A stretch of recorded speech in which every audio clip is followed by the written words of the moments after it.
Hello again, everyone. Drew here. This is part 2 of my music theory in action first video section where I'm making a hip-hop beat. I'm just going to continue on with this beat that I made in part 1. I'm going to start by writing a melody. Before I do that, let's just go ahead and take a listen. That way, for those of you that haven't seen part 1, you'll get an idea for where we're at. Let's do this.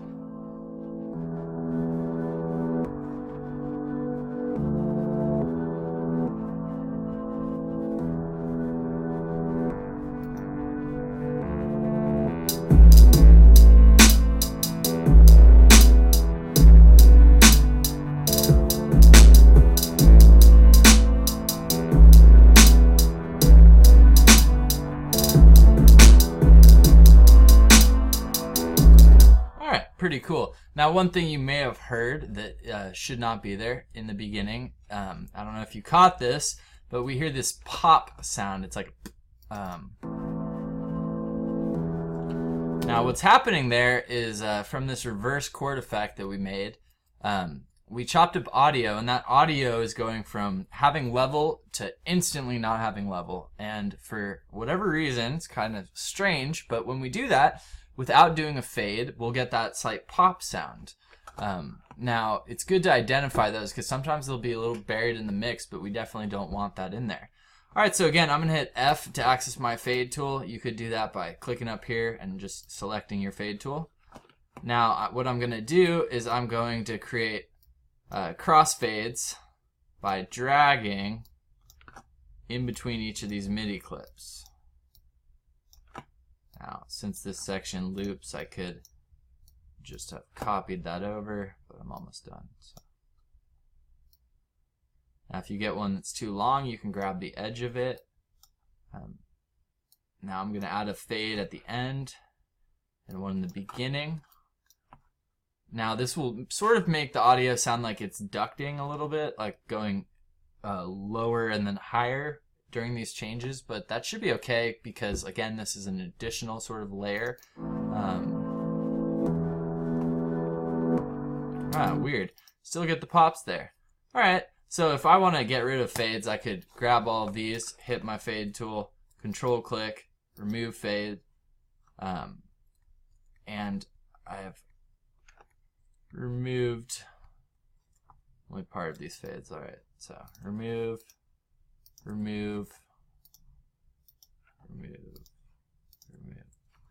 Now I'm going to just do the shorter version so I don't have to do it double that time. All right, so I'm just going to add fades instead of a crossfade. I'm going to add fade at the end of each clip and one going into the beginning. Let's see if that got our pop sound.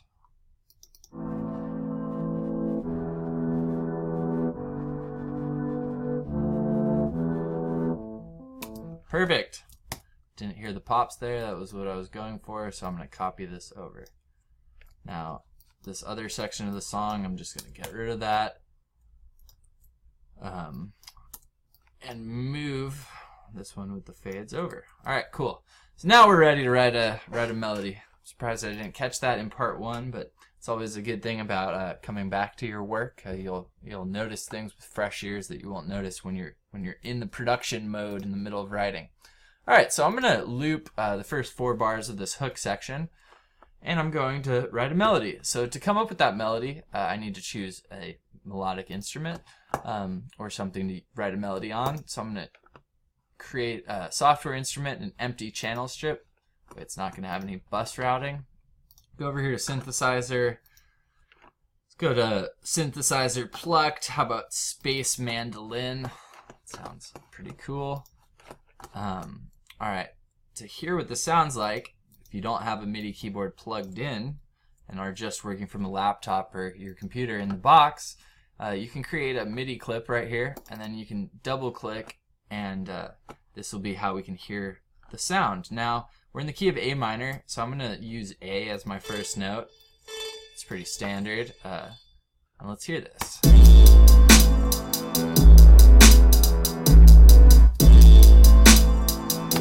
Cool.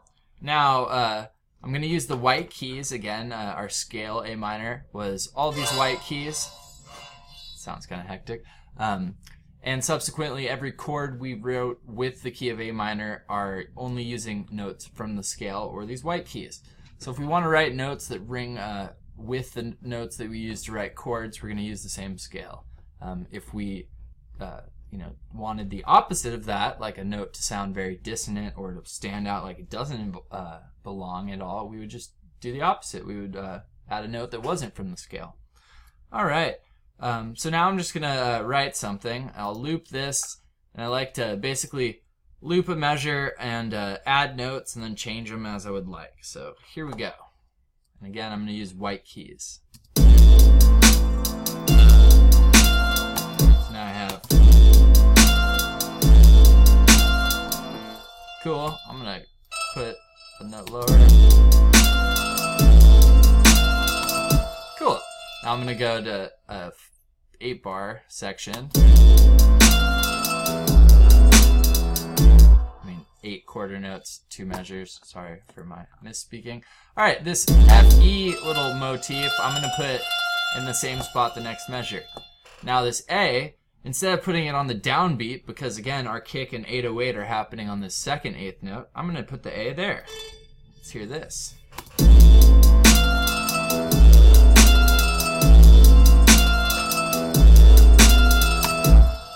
Cool. Starting to sound pretty good in my opinion. It's pretty basic, but again, the main goal of this is to show you music theory in action. I will attempt more sophisticated genres and do more involved compositions, but this being the first video, we're going to keep it somewhat simple. Now, one melodic melody writing technique I talk about in the book is ornamentation. Now, ornamentation, it's a fancy way for saying adding extra things to a melody that functions similarly but adds interest.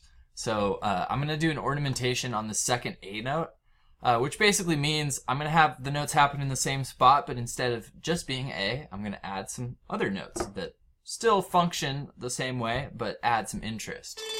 So again, scale tones, I'm going to go A, B, A. Now this is going to add some change up here and give the listener just a little bit more of something to hear. So let's see what this sounds like.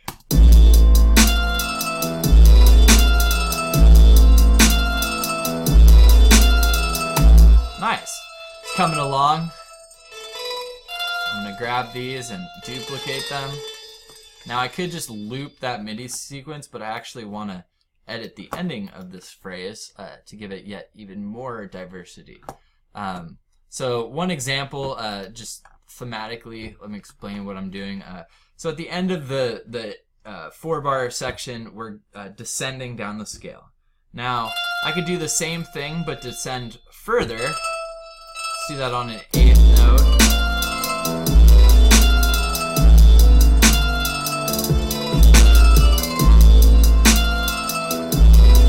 That works. Perhaps instead of all 4 notes, I'll do a syncopated pattern.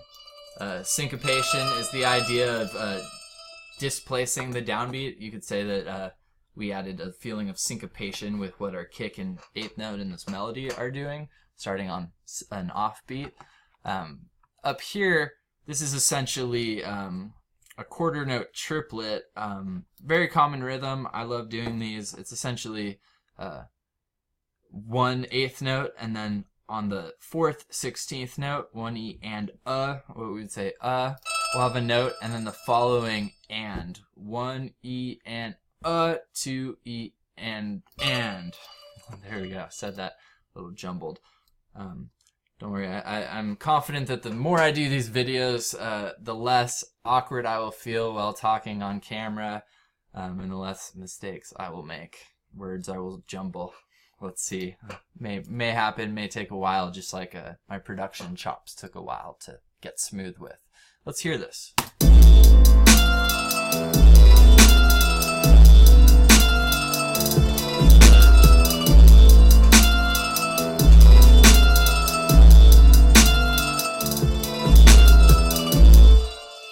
Cool. I think that works. We could spend more time on it, but in the interest of just moving along in our songwriting, our beat development. I'm just going to copy this over. Now, let's say this is the hook we're going to use. It's almost it's not a no-brainer, but we're going to want the hook to happen when the hook happens in the song, so I'm going to copy that over.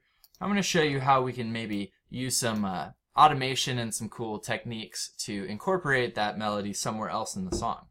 Now, the verses are 16 bars and our hook's 8 bars. This is very standard in this genre, or even in popular music that's not hip-hop based. So the second half of the verse, I could add some stuff coming in. Now we already see that first half of the verse we have the reverse chords and then all these other chords start. But what if we add this melody over here and we do some sort of filtering? Now let's do that low pass filter. So select a new EQ. Notice I said new EQ and I'm not clicking on the EQ already in the channel strip. The reason I'm not doing that is this EQing that came with the preset in Logic directly affects what we're hearing. I'm not trying to change what we're hearing the original song to be, like when the hook happens, but I'm trying to filter this sound. So I'm going to use a new EQ at the end of the channel strip. I'm going to turn on our high cut. I'm going to hit A to access automation. For my drop down menu, I'm going to go to effect number 5, which is this new EQ. And I'm going to select high cut frequency. Now where I'm going to automate, I'll put little markers in so that I'm sure not to change the actual hook or before it. And I could have this filter in. Sound like this.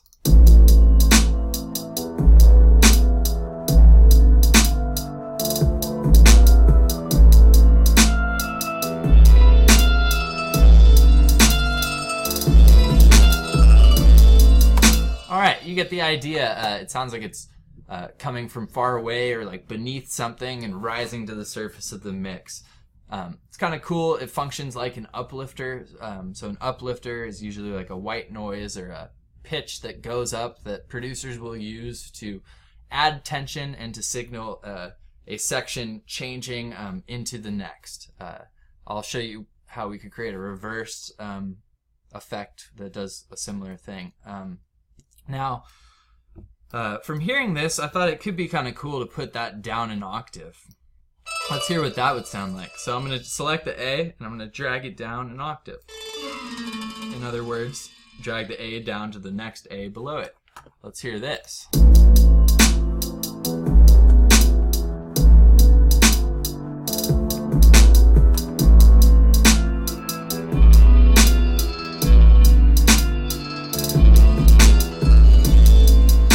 Pretty cool. I kind of like the idea of getting rid of the ending here so that we get more space for the drums to sort of lead us into the hook dropping. And if we want to put a drum fill there, that would also make sense. Let's hear this.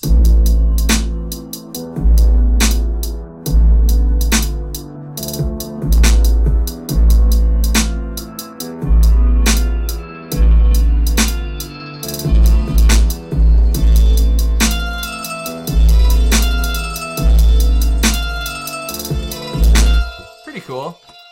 One thing I could do to also accentuate the fact is, or that idea, is to automate the volume. So I'm going to take the volume, leave it the same at the hook, but then I'm going to bring it in. This will work well to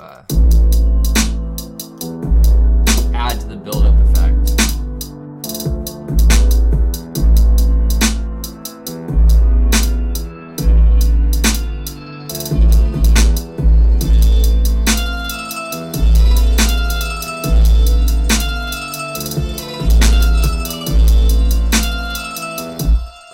Coming along. All right, now one fun thing to do that doesn't require any new note writing, but rather sound selection, is some layering. Layering is a great way to fill up the sonic space and to perhaps create combinations of presets that add to your own unique producer touch. We'll cover in the future building these different sounds from scratch. But this is a pretty simple idea. We're just going to take our main lead instrument, the space mandolin. I'm going to duplicate it That was Command D, shortcut to duplicate. I'm going to grab all the MIDI, bring it down. Now, instead of having the same instrument play, I'm going to select another. Now, because this space mandolin has a lot of movement in it, it sounds like the note is shaking, stuttering, doing a tremolo sort of effect, if you know what that means. So I'm going to choose an instrument that isn't like that. So perhaps I go back in here to our vintage clav. Clav, short for like clavichord, is a sound typically was performed on electric organs, like a Hammond B3. Sound very common in funk music. That's why Logic has our 70s funk. The clav, you can hear it in music along the lines of Stevie Wonder. A lot of times this clavichord will have a wah pedal in it, so it's pretty cool. It's like a pluck that's somewhat percussive by nature. I'm going to choose this Koto Clone. Those of you making trap music, this Koto sound is pretty common for sort of a string pluck of sorts. So there I go, I have it. Accidentally created an extra. Let's hear these together on the hook.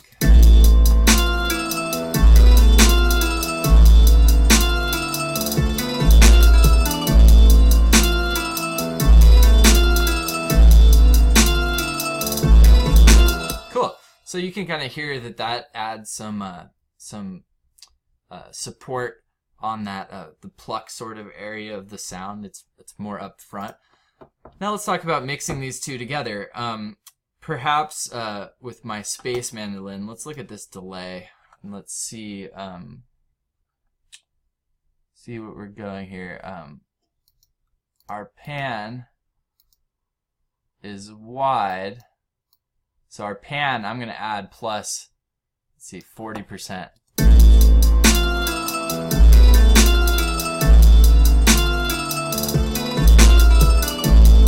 Now I'm going to take that down slightly.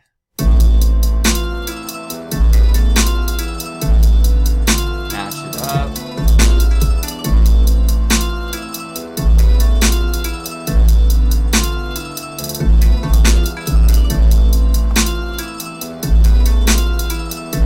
Cool. What the pan on the delay does is it creates a little bit more of a stereo ping pong sort of effect. I'm picturing that the space mandolin is the ambient pluck that, like, when you have headphones on, is going to sound really trippy and big, and that this other Koto clone is going to be much more centered in the mix and is going to be sharper, no delay, straight to the punch, and together they'll work to give us the lead sound. All right, I think we're moving along pretty nicely. Let's cover that delay or that duplication idea again with some other MIDI. Now, I guess I'd already done that in between the last video and the video you're seeing now, so let me show you how I did that. I duplicated my electric piano. I grabbed a, which one was it? I think wide suitcase. And then I took our, let's see, hook. Let's go with that, and then this, and put it on the duplicate channel.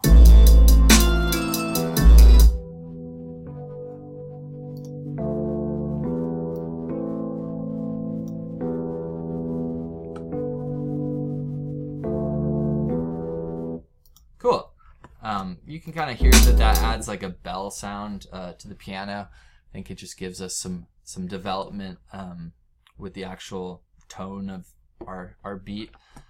Bringing it in the hook is going to get it to feel bigger, and then on the verse we're sort of building up to that, so we don't need it fully yet. Now let's cover a mix idea really quickly. One of the biggest things to do when you're mixing audio, besides leveling or choosing how loud things are, is going to be treating each signal with an EQ. Now, I talked about this with regards to combining our kick drum with our 808. I said that the 808 had a bunch of the low end that the kick also had. Because low end because there are things about low end frequencies that make it so we don't want more than one source. Phase is one of them. I'm not going to go into what that is, but you can basically think of it as below 80 hertz, I can only have one instrument making sound at a time. We could have two different things at different points of the mix or the song, like if we used different 808s or a kick drum before the 808 happens or something like that. We could have multiple sources for the low end just at one point in the mix. We don't want to. What this is going to do is it's going to make it so that our beat can actually get louder. It's also going to limit bad things that can happen, like your bass somehow disappearing through the phenomenon of phase. So what we're going to want to do is for every instrument that's not the 808, we're going to want to cut off below 80. So I'm going to go on Eastern Hammers, turn this on. Logic, you can double click and enter 80. That'll work nicely. Now, instead of 80, let's actually do 110. We're going to do all of that except our lead instruments or our Koto. So let's go Dream Voice. Good. 86. Done. Let's go to our reverse chord effect. Let's turn that on. How about 110? Let's go to our piano. Got it. Our wide suitcase. Do we have it? We didn't. I missed it. Moving quickly. So let's do 110.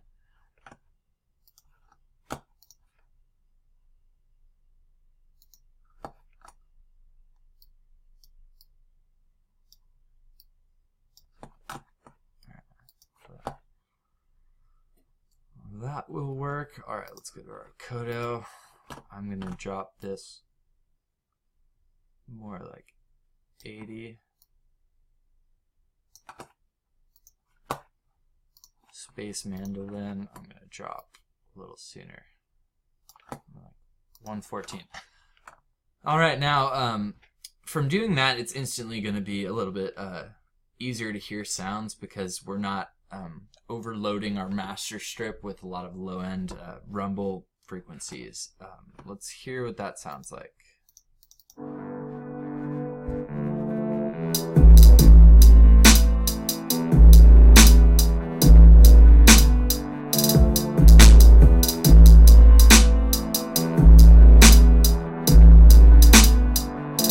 Cool. I think that worked nicely. I don't know if it's in my head, but it seemed like the 808s are even more audible than they were before. That's good. That's because no other instruments have frequencies that are getting in the way of that smacking through the mix. All right, so moving along, I want to talk about reverb buses. All right, this is a pretty fun technique, and you may have noticed some of these default instruments have this bus stuff happening. So let's explain what's going on. We have two different ways to route the audio. The stereo out, right here, our output, is where all of the audio is going. Now, that's going to be where we hear, or through which we hear this instrument. But we also have the option of sending part of the audio to something else. In this case, a reverb or a delay. So if we look at bus 2 on our electric piano, it's naturally got some volume. This is like a fader, right? So more volume, less volume, some volume going to a channel strip that has a space designer, a reverb, followed by an EQ. Now, basically what that means is when I send this, we're going to not just hear the keyboard coming through our master stereo out, but we're also going to hear our bus 2, which has the reverb on it, coming through our stereo out. Let's listen just on this solo so you can hear that effect happening.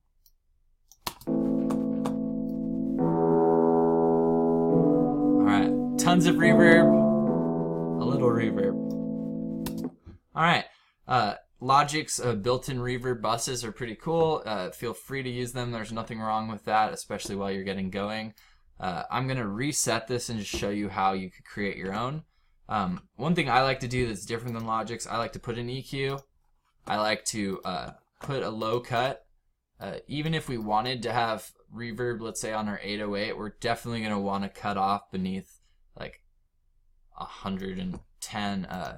That's going to make it so that our reverb doesn't get really muddy. If you send a lot of low end into a reverb, it just starts to sound like huge and muddy meaning like you can't pick out each thing like super separate of one another. So then after I cut off my low end, I'm going to add a reverb. Let's go to Logic.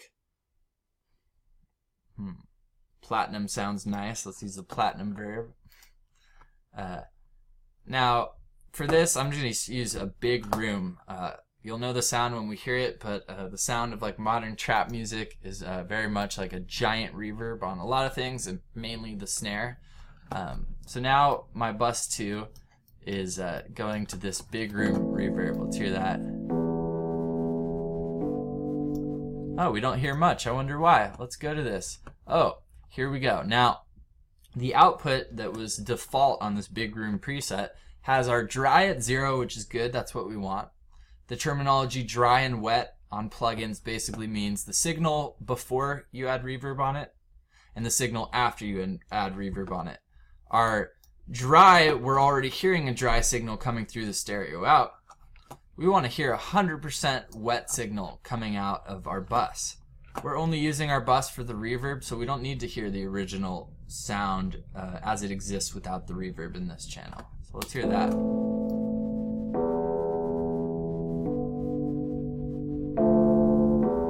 can hear that for sure. Alright, I'm going to put a little bit on there. I'm going to start just adding instruments to show you our pad. Send it through some of that same reverb.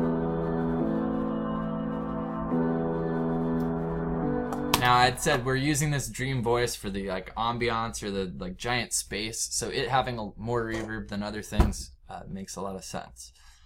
One other good thing about using a reverb bus, so some people will say like, oh well, isn't it the same thing as if I put this actual reverb on the Alchemy and then say change it so there is dry and wet mixing?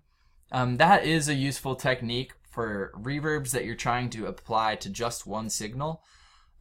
Typically I do reverbs that are done for like mixing purpose as opposed to sound design purpose.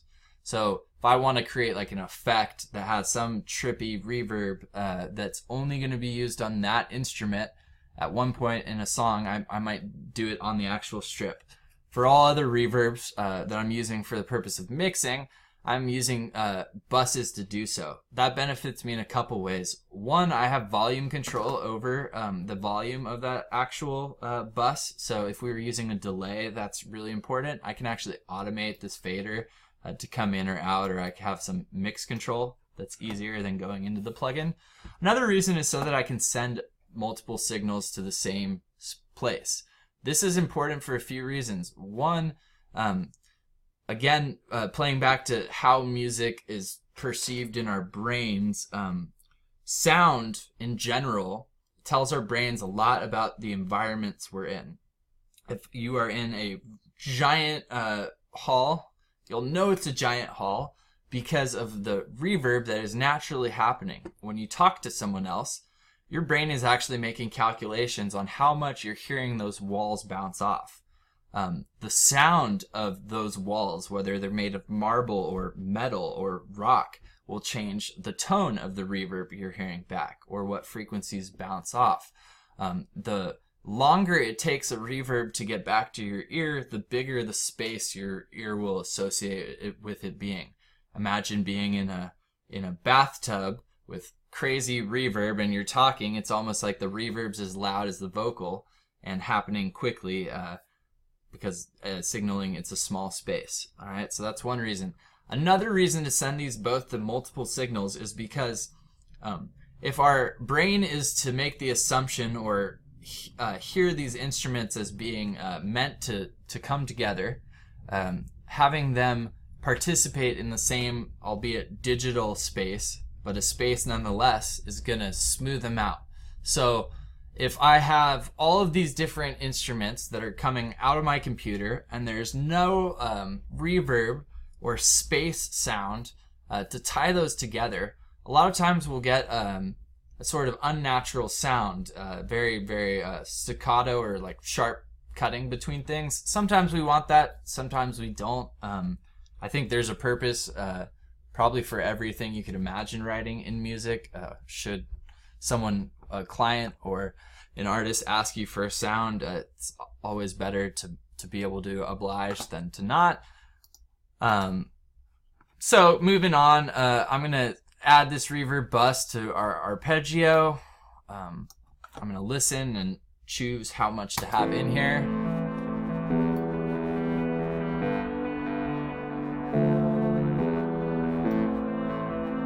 All right, we're getting there. Let's keep going.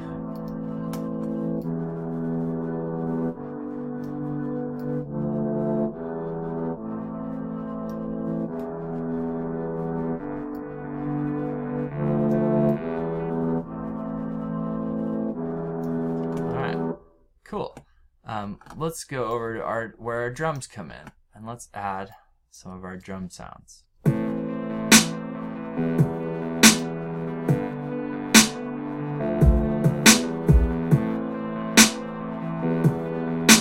Kick sounds awfully thin without our 808, but again, we're not going to hear those thin kicks without the 808. They're working on the same team. All right, this snare. I'm definitely going to send our snare through the reverb. Snare is something that if I really want to go overboard or have a more of a like a creative reverb on a snare, I might do it on the channel strip. For now, I'm going to send this through the bus. Hear this.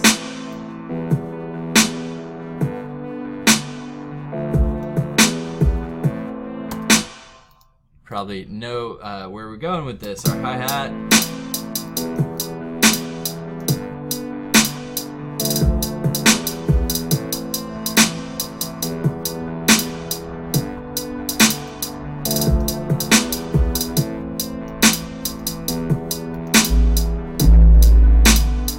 Now, typically, I'm not going to add reverb to our 808. I'll show you what that sounds like. I can do this just to show you because I have this low cut or this EQ cutting out low frequencies. I'll show you why we have that in a second. So this isn't the 808 through reverb.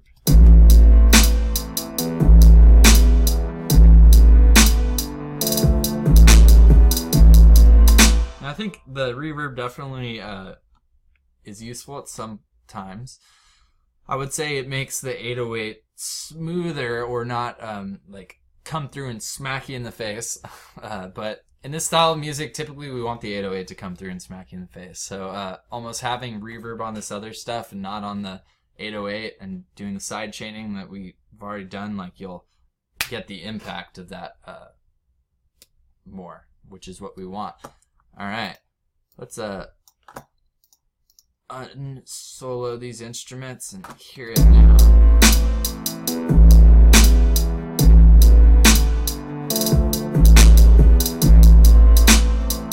All right, we're getting there. Let's talk about adding some effects. Now, let's say that you have one of these free sample packs. You're going to find this kind of sound that I'm going to use either in a cymbal folder. Let me get to this. So in like a house music pack, you might find reverse cymbals in the cymbal folder. We can also make these. I'll show you how in a second. So I can take this little reverse crash sound. Our drum fills are happening like before. The drums come in, so I could have our sweep.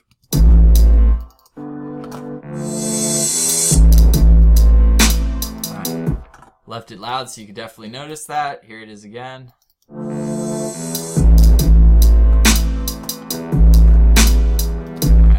The way we'd make that, if you say have crash sounds, if you don't have samples, you could also bounce in a wave file of an actual crash from one of the VSTs. But if I take a crash in here, first I always want to convert this to a new audio file. I'm going to call it reverse. The reason I want to do that is I don't want to change my original sample, this VEH1 crash 1. Double click on this function, reverse, makes it backwards, and notice that looks just like the other one. So essentially, we can grab pre-made reversed crashes for uplifter sounds, or we can make one. Let's hear what the one we made sounds like.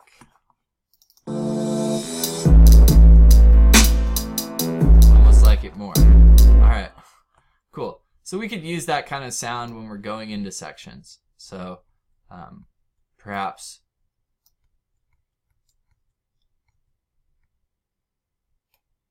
in our verse after we're filtering, so going into the hooks, that would probably make sense. So put it over here too. All right, cool. So another way you could create the sound is you could take an instrument, bounce it through a lot of reverb, and then reverse that. Let me show you how I would do this. We first have to find an instrument to do it with.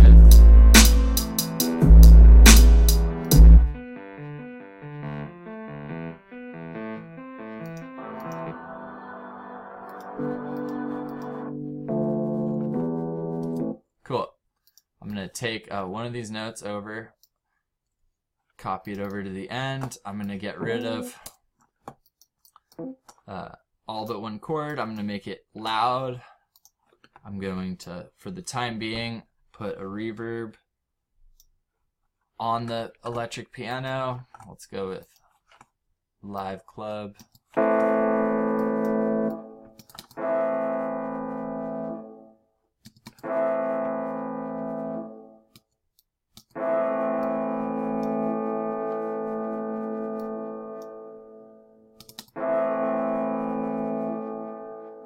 Now this is kind of weird at first, but what I was doing there is I was increasing the reverb time so that I could hear that trail of the reverb go for longer. And the reason that I did that is so that we could hear, so that when we print this and we reverse it, we're going to get the effect that we want. So it's kind of strange thinking backwards, but that's what we got to do. All right, if I hit Control B, it's going to bounce that thing in place. It's going to turn this into an audio file. I'm going to then get rid of where I had it. I'm going to turn off the reverb because the reverb is now printed on this audio file. All right. Now you can kind of see how that slopes out for a while. So I'm just going to take that and reverse it.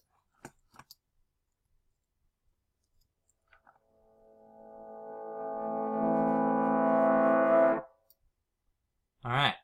Kind of hear what we're going for. I'm going to put a fade there.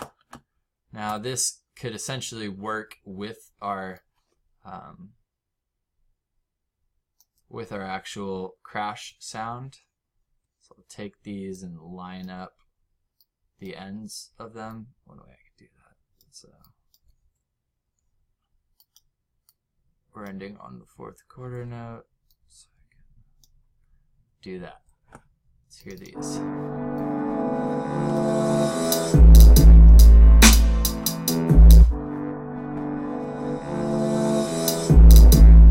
Now, one thing you might notice is we hear some dissonance happening there. Again, dissonance means a little bit of a clashing sound. Now, I actually think it works really well for this effect because we're making it sort of like uneasy texture, or it not feel as like they're like there's some unrest, and that's cool because when we launch into the drums, that unrest is going to clear up and we don't have that dissonance anymore, so it works nicely. All right, let's hear this.